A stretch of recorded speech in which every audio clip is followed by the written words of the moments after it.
SC ಯೋಜನೆಗೆ 42,000 ಕೋಟಿ ಅನುದಾನದಲ್ಲಿ 11,000 ಕೋಟಿ ಗ್ಯಾರಂಟಿ ಬರ್ತದೆ. ವಾಲ್ಮೀಕಿ ಹಗರಣದ್ದು ಏನಾಯಿತು? 187 ಕೋಟಿ ಎಲ್ಲೋಯ್ತು? ಎಲ್ಲಿ ಸೀಜ್ ಮಾಡಿದರು? ಯಾವ ಚುನಾವಣೆಗೆ ಹೋಯ್ತು? ಯಾವ ಬಾರ್ಗೋಯ್ತು? ಯಾವ ಕಂಪನಿಗೋಯ್ತು? ಇದೆಲ್ಲ ನೀವು ನೋಡಿದ್ದೀರಾ ಪತ್ರಕರ್ತರು. ಅದೇ ರೀತಿ ಈ ಸರ್ಕಾರ ಗ್ಯಾರಂಟಿ ಕೊಡೋಕ್ಕೋಗಿ ಎಷ್ಟು ಬೆಲೆ ಏರಿಕೆ ಮಾಡಿದೆ. ಹಾಲು ಬೆಲೆ ಏರಿಕೆ, ರೈತರಿಗೆ RTC ಪಹಣಿ ತೊಗೊಬೇಕಾದ್ರೆ 10 ರೂಪಾಯಿ ಇತ್ತು, ಇವತ್ತು 100 ರೂಪಾಯಿ.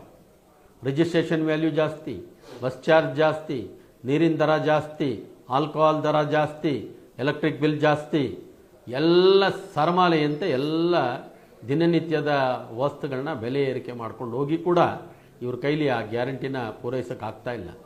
ಚುನಾವಣೆಯಲ್ಲಿ ಏನು ಹೇಳಿದ್ರು ಮಾನ್ಯ ಸಿದ್ದರಾಮಯ್ಯನವರು? ಮದೇವಪ್ಪ ನಿನಗೂ ಫ್ರೀ, ಕಾಕಾ ಪಾಟೀಲ್ ನಿನಗೂ ಫ್ರೀ, ನನಗೂ ಫ್ರೀ ಅಂದರು. ಯಾರು ಕೊಟ್ಟಿದ್ದಾರೆ ಇವತ್ತು ಫ್ರೀ? ಎಷ್ಟು ಜನಕ್ಕೆ ಕೊಟ್ಟಿದ್ದಾರೆ? ಪ್ರತಿ ತಿಂಗಳು 2,000 ರೂಪಾಯಿ ಗೃಹಲಕ್ಷ್ಮಿ ಯೋಜನೆಯಲ್ಲಿ ಅಂತಂದರು. ಇವತ್ತೇನು ಹೇಳ್ತಾರೆ?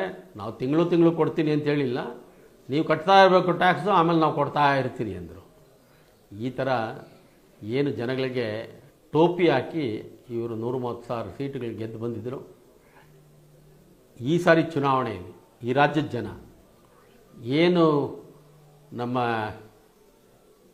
ಜಗನ್ನು ಧೂಳಿಪಟ ಆದರೂ ಆ ರೀತಿ ಈ ರಾಜ್ಯದಲ್ಲೂ ಕಾಂಗ್ರೆಸ್ ಧೂಳಿಪಟ ಆಗ್ತದೆ. ಇದಕ್ಕೆ ಜನ ರೋಸಿ ಕೂತಿದ್ದಾರೆ, ರೊಚ್ಚೆದ್ದು ಕೂತಿದ್ದಾರೆ, ಚುನಾವಣೆಗೋಸ್ಕರ ಕಾಯ್ತಾ ಇದ್ದಾರೆ. ಅವತ್ತು ಇವರಿಗೆ ರಾಜ್ಯದ ಜನ ಬುದ್ಧಿ ಕಲಿಸ್ತಾರೆ. SC STಗೂ ಮೋಸ, ಎಲ್ಲ ಸಮುದಾಯಕ್ಕೂ ಮೋಸ. ಈ ರಾಜೀವ್ ಗಾಂಧಿ ವಸತಿ ಯೋಜನೆಯಲ್ಲಿ ದುಡ್ಡು ಕಟ್ಟಿ ಜನ ಕಾಯ್ತಾ ಇದ್ದಾರೆ, ಮನೆಗಳೇ ಕೊಡ್ತಾ ಇಲ್ಲ. SC ST ಮಕ್ಕಳಿಗೆ ಸ್ಕಾಲರ್ಶಿಪ್ ಇಲ್ಲ, 2 ವರ್ಷದಿಂದ ಬೇಡ್ತಾ ಇದ್ದೀವಿ ಸ್ಕಾಲರ್ಶಿಪ್ ಕೊಡಿ ಅಂತ, ಕೊಡ್ತಾ ಇಲ್ಲ. ನಿರುದ್ಯೋಗಿಗಳಿಗೆ ಒಂದಷ್ಟು ವೆಹಿಕಲ್ಲು, ಆಟೋ, ಟ್ಯಾಕ್ಸಿ ಕೊಡ್ತಾಯಿದ್ರು, ಅವು ಕೂಡ ಇಲ್ಲ. SC ST ಹಣನ ನುಂಗಿ ನೀರು ಕುಡಿದಿದ್ದಾರೆ. ಆ ಮುಂದಿನ ಸಾಲಿನಲ್ಲಿ ಕೂತ್ಕೊತಾರೆ ಡಾಕ್ಟರ್ G ಪರಮೇಶ್ವರ್ ಅವರು, ಮಾದೇವಪ್ಪನವರು, KH ಮುನಿಯಪ್ಪನವರು, ಇವರೆಲ್ಲ ಅವರು ಧ್ವನಿಯೇ ಎತ್ತಲ್ಲ ಅವ್ರ ಪರವಾಗಿ. ಪ್ರಿಯಾಂಕಾ ಖರ್ಗೆ ಒಬ್ಬರು ಮಾತ್ರ ಮಾತಾಡ್ತಾರೆ.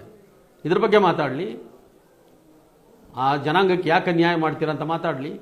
ಆ ಜನಾಂಗದಿಂದ ಆಯ್ಕೆಯಾಗಿ ಬಂದವರು, ಆ ಜನಾಂಗದಿಂದ ಅವರು ರಾಜ್ಯಕ್ಕೆ ಪ್ರಾತಿನಿಧ್ಯ ಪಡೆದವರು, ಅವರ ಬಗ್ಗೆ ಧ್ವನಿನೇ ಎತ್ತಲ್ಲ. ಅವ್ರ ಬಗ್ಗೆ ಧ್ವನಿಯೇ ಎತ್ತಲ್ಲ. ಬಸವಲಿಂಗಪ್ಪ ಅಂತ ಒಬ್ಬ ರಾಜಕಾರಣಿ ಇದ್ದರು, ಅವ್ರು ಇರಬೇಕಾಗಿತ್ತು, ಇವತ್ತು ಇವರಿಗೆ ಬುದ್ಧಿ ಕಲಿಸ್ತಾ ಇದ್ರು. ಧನ್ಯವಾದಗಳು.